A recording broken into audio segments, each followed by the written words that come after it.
selamat pagi, salam sejahtera bagi kita semua. Perkenalkan, saya Yosephine Priscilla, mahasiswa Politeknik Yogyakarta, jurusan akuntansi, program studi D3 Keuangan dan Perbankan kelas 6A. Di sini saya akan mempresentasikan hasil dari laporan tugas akhir saya yang berjudul Prosedur Menjadi Agen Drilling di PT BRI Persero Tbk sebagai strategi mendukung program Aku Pandai dari Otoritas Jasa Keuangan. Sebelum saya mulai, saya ingin berterima kasih kepada Ibu Nia Andika Sari Shum MM dan Bapak Agus Supriyadi SEMM selaku dosen pembimbing 1 dan 2 saya yang telah meluangkan waktunya untuk membimbing saya menyelesaikan laporan tugas akhir saya. Pertama-tama, saya akan menjelaskan mengenai latar belakang dari penulisan topik ini. Pertama, perkembangan bisnis di dunia perbankan semakin meningkat. Seperti yang kita ketahui, perkembangan bisnis di dunia perbankan pada saat ini semakin meningkat. Hal ini disebabkan karena adanya kemajuan teknologi.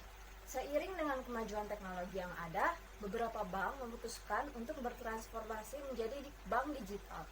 Digitalisasi di bidang perbankan ini juga membuat sektor perbankan dapat menawarkan fasilitas layanan perbankan yang lebih praktis. Namun faktanya di Indonesia digitalisasi perbankan ini belum dapat dinikmati secara merata. Hal ini dikarenakan infrastruktur khususnya jaringan internet belum menjangkau sampai ke wilayah pelosok di Indonesia yang mengakibatkan masyarakat pelosok tidak berkesempatan untuk mendapat pelayanan keuangan yang lebih praktis. Dalam mengatasi hal ini, pemerintah melalui OJK menerbitkan program yang bernama Laku Pandai atau biasa disebut Branchless Banking. Layanan ini dimaksudkan pemerintah untuk memperluas jangkauan layanan perbankan bagi seluruh lapisan masyarakat. Dengan adanya program Laku Pandai ini, PT BRI Persero Tbk melakukan terobosan baru dengan memperluas layanannya dengan inovasi layanan channel yang bernama Drilling sebagai bentuk mendukung program Laku Pandai dari OJK. Kemudian, tujuan penulisan. Tujuan dari penulisan ini diantaranya adalah 1. Mendeskripsikan produk drilling sebagai program pendukung Laku Pandai. 2. Mengetahui prosedur menjadi agen drilling. 3. Mengetahui kelebihan dan kekurangan transaksi pada drilling. Dan yang keempat, mengetahui kendala yang terjadi dalam mekanisme pelayanan agen drilling. Selanjutnya, kita masuk kepada landasan teori. Landasan teori yang pertama adalah agen. Menurut Santoso, dalam bukunya yang berjudul Keagenan, agen merupakan suatu hubungan utamanya antara dua pihak yang dituangkan dalam bentuk perjanjian atau bentuk lain, yang mana salah satu pihak, biasanya disebut agen, diberikan kewenangan melakukan tindakan untuk atas nama orang lain yang dalam hal ini disebut prinsipal, dan tindakan agen tersebut akan mengikat prinsipal, baik itu disebabkan karena dituangkan dalam perjanjian atau disebabkan karena tindakan. Pada umumnya, agen berperan sebagai perantara antara konsumen dengan perusahaan induk. Selanjutnya, branchless banking. Menurut Departemen Penelitian dan Pengaturan Perbankan OJK, branchless banking atau dalam bahasa Indonesia sering disebut dengan Laku Pandai merupakan suatu program penyediaan layanan perbankan dan layanan keuangan lainnya melalui kerjasama dengan pihak lain atau agen bank dan didukung dengan penggunaan sarana teknologi informasi. Branchless banking ini layanan perbankan tanpa kantor seperti yang sudah kita kenal selama ini. Misalnya internet banking, mobile banking, dan sarana teknologi lainnya. Selanjutnya, saya akan menjelaskan profil singkat dari PT BRI Persero Tbk. PT BRI didirikan pada tahun 1895 oleh Raden Arya Wirjatmaja di Purwokerto, Jawa Tengah, dengan nama Bank Bantuan dan Simpanan milik kaum priai Purwokerto. BRI adalah bank pemerintah pertama di Republik Indonesia.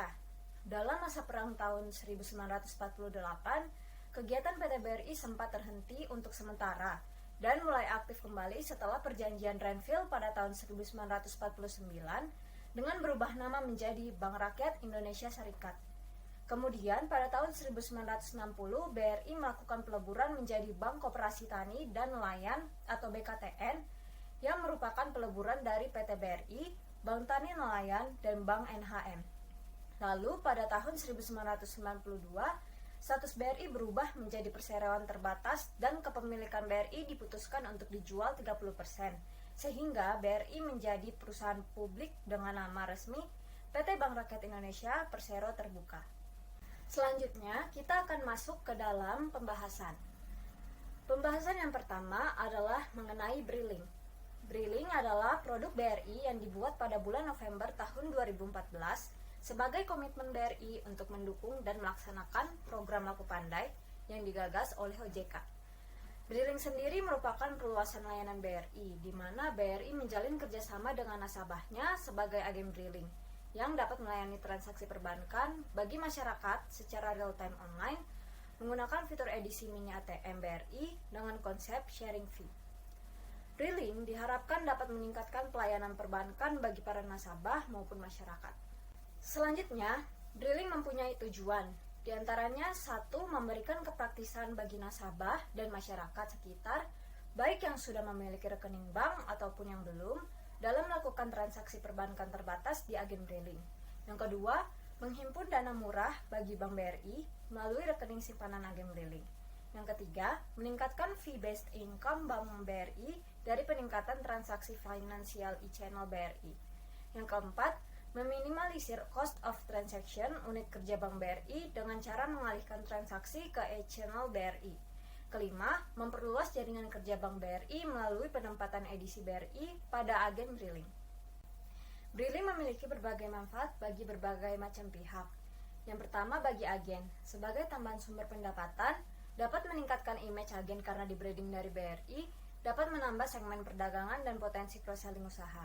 Yang kedua, bagi masyarakat, yaitu dekat dengan domisili sehingga menghemat waktu, masyarakat dapat bertransaksi tanpa harus dibatasi jam kantor atau hari libur, masyarakat dapat menabung dan menarik tunai dengan nominal kecil. Lalu yang ketiga, bagi Bank BRI, yaitu dapat memperluas jaringan atau relasi di kalangan masyarakat, mendapatkan pendapatan dari sektor funding dengan konsep sharing fee, dan dapat membangun citra Bank BRI. Selain itu, daya saing dalam industri perbankan juga semakin kuat. Selanjutnya, Briling memiliki berbagai produk dan layanan, diantaranya 1. Laku Pandai. Laku Pandai merupakan bentuk layanan keuangan yang dapat ditransaksikan melalui agen Briling, yang terdiri dari 3 bentuk, yaitu tabunganku, pinjaman mikro, dan asuransi KKM. Yang kedua, T-Bank. T-Bank merupakan produk uang elektronik berbasis server milik BRI yang menggunakan nomor handphone yang didaftarkan sebagai nomor rekening. Layanan ini tersedia karena dapat mempermudah layanan registrasi rekening tanpa harus datang ke unit kerja. Yang ketiga, Mini ATM BRI. Merupakan mesin edisi yang digunakan untuk melakukan transaksi keuangan non-tunai seperti yang disediakan oleh ATM. Fitur yang diberikan antara lain registrasi m-banking dan internet banking, informasi saldo, transfer, dan pembayaran seperti telepon, listrik, kartu kredit, cicilan, briva, zakat, infak, DPLK, tiket pesawat, pendidikan, dan pulsa. Selanjutnya, kita masuk ke dalam pembahasan agen Briling. Agen Briling merupakan pihak nasabah yang bekerja sama dengan BRI dalam hal penempatan edisi dengan menu T-Bank atau menu mini ATM yang digunakan untuk melayani transaksi perbankan secara terbatas, memiliki resiko yang minimal, dan tunduk kepada aturan Bank Indonesia. Melalui agen Briling, nasabah BRI maupun masyarakat umum lainnya bisa mendapatkan pelayanan yang sama seperti halnya di kantor BRI. Selanjutnya, persyaratan agen Briling. Terdapat beberapa persyaratan bagi seseorang yang ingin menjadi agen Briling, diantaranya fotokopi dokumen identitas pemilik seperti KTP pemilik atau pengurus dan NPWP. Kedua, fotokopi dokumen legalitas usaha seperti surat keterangan usaha minimal dari RT/RW, SIUP situ TDP bagi agen berbadan usaha, akte pendirian bagi agen badan usaha berbadan hukum, dan juga izin usaha lainnya. Yang ketiga, fotokopi bukti kepemilikan rekening seperti buku tabungan atau rekening koran. Lalu yang keempat, dokumen pengajuan agen Briling seperti form pengajuan agen Briling dan perjanjian kerjasama Briling atau PKS. Selanjutnya, selain persyaratan, terdapat pula beberapa ketentuan untuk menjadi agen Briling. Di antaranya, calon agen harus berupa perseorangan atau instansi non berbadan hukum, memiliki usaha minimal 2 tahun. Lalu tentunya domisili agen Briling harus berlokasi di wilayah Indonesia. Kemudian calon agen harus menjadi nasabah tabungan atau giro. Kelima, apabila memiliki rekening pinjaman di BRI, pinjaman tersebut kolektibilitasnya harus lancar selama 6 bulan terakhir. Lalu belum menjadi agen dari bank penyelenggara Laku Pandai lainnya. Selanjutnya, saya akan menjelaskan tentang prosedur pendaftaran pada agen Briling. Dari gambar di slide berikut ini dapat dijelaskan dari alur yang pertama, yaitu Nasabah melakukan pendaftaran agen briling ke unit kerja operasional atau UKO BRI dengan harus memenuhi persyaratan memiliki rekening tabungan atau giro BRI terlebih dahulu. Kemudian, calon agen mengisi formulir yang dibutuhkan, antara lain 1. Form A01 yang berisi dokumen dan formulir permohonan agen briling. Kedua, Form A02 yang berisi surat kuasa. Ketiga, Form A03 yang berisi surat pernyataan pendebetan. Keempat, Form A04 yang berisi surat pernyataan pemblokiran. Kemudian, setelah mengisi formulir, calon agen menandatangani perjanjian kerjasama agen dan menyerahkan dokumen identitas dan legalitas. Selanjutnya, pada alur kedua, UKO BRI akan memproses permohonan agen briling tersebut dengan memeriksa kelengkapan dan kebenaran dokumen agen briling, menandatangani form approval agen yang dinamai dengan Form A05, dan menandatangani perjanjian kerjasama agen briling. Lalu, UKO BRI akan mengarsipkan dokumen asli agen briling yang terdiri dari Form A01 sampai A05, perjanjian kerjasama briling, fotokopi identitas, fotokopi buku tabungan, dan fotokopi legalitas izin usaha. Setelah mengarsipkan dokumen yang terlampir, UKO BRI akan mengirimkan fotokopi dokumen briling kepada Divisi Dana dan Jasa atau DJS Kantor Pusat BRI dengan tindasan bagian Customer Banking Kantor Wilayah BRI. Kemudian pada alur ketiga, DJS Kantor Pusat BRI akan memproses permohonan agen briling dengan melakukan verifikasi dokumen permohonan agen briling yang telah dikirim dengan tindasan CBK Kantor Wilayah BRI. Jika segala persyaratan yang ada dirasa sudah lengkap dan memenuhi persyaratan, maka pihak divisi DJS akan melakukan permohonan penyediaan perangkat briling kepada divisi jaringan bisnis retail atau JBR Kantor Pusat BRI. Dan selanjutnya, divisi DJS mendaftarkan sharing fee agen briling. Lalu, setelah divisi DJS melakukan permohonan penyediaan perangkat briling kepada divisi JBR, pada alur keempat, divisi JBR akan memproses implementasi agen briling dengan melakukan beberapa hal, diantaranya menyediakan perangkat edisi briling dan melakukan implementasi perangkat briling kepada agen melalui implementer atau vendor. Setelah itu, calon agen yang mendaftar resmi menjadi agen briling.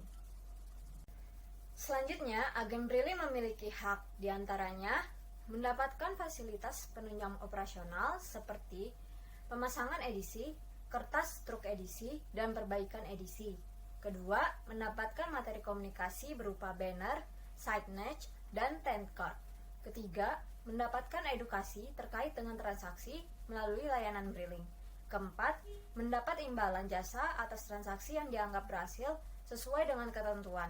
Kelima, berhak tidak memberikan pelayanan kepada nasabah apabila terjadi suatu masalah pada sistem maupun kurangnya saldo agen. Keenam, berhak tidak menerima titipan uang dari nasabah. Selain memiliki hak, agen briling juga memiliki kewajiban sebagai berikut. Yang pertama, berkoordinasi teknis dan operasional dengan bank. Kedua, mempunyai simpanan rekening di bank. Ketiga, menjaga saldo rekening simpanan dan atau rata-rata volume transaksi setiap harinya. Keempat, wajib membayar penalti setiap bulannya jika agen tidak mampu mencapai target transaksi. Kelima, memasang dan menempatkan perangkat promosi briling yang disediakan oleh BRI di tempat yang mudah terlihat. Keenam, menjaga dan memastikan edisi milik BRI yang ditempatkan untuk kegiatan transaksi dalam kondisi baik.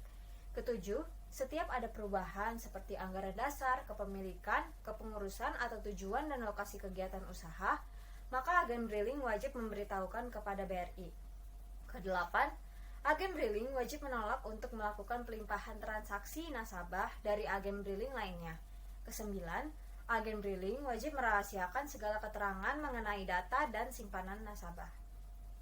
Selanjutnya, kelebihan dan kekurangan transaksi pada briling. Dalam transaksinya, briling memiliki kelebihan, yaitu 1. Memberikan pelayanan atau fasilitas lebih kepada customer. 2. Memberikan kemudahan dalam bertransaksi karena menggunakan mesin edisi.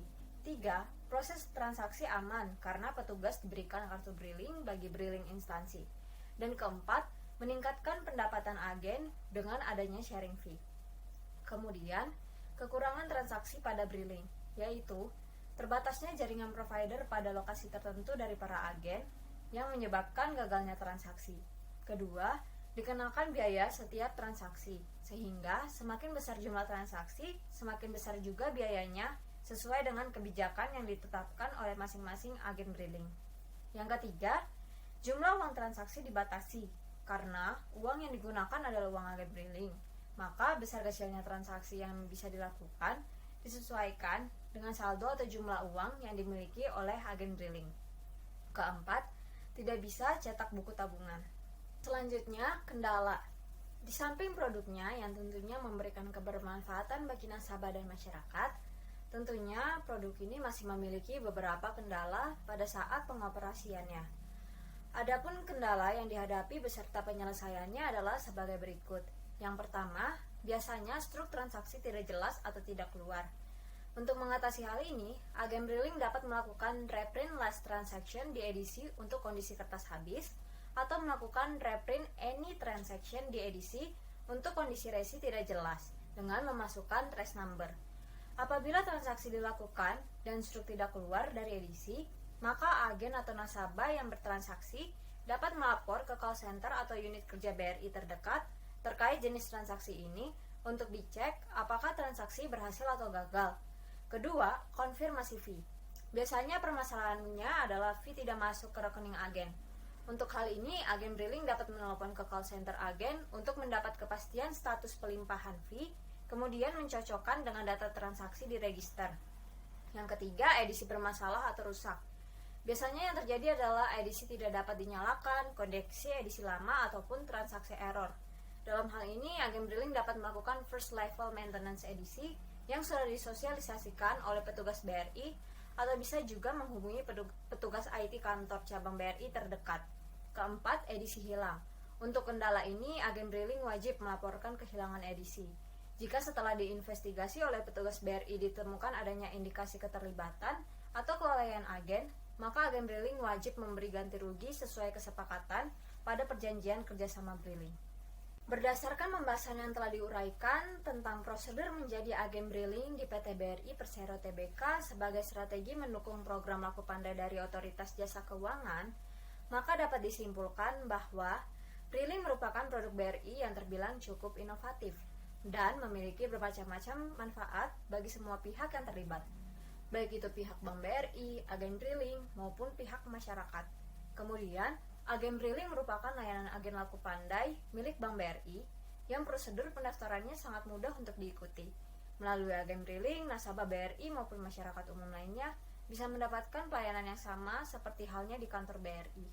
Yang ketiga, kehadiran briling dapat memberikan kemudahan bagi masyarakat dalam bertransaksi. Namun, briling juga memiliki kelebihan dan kekurangannya masing-masing.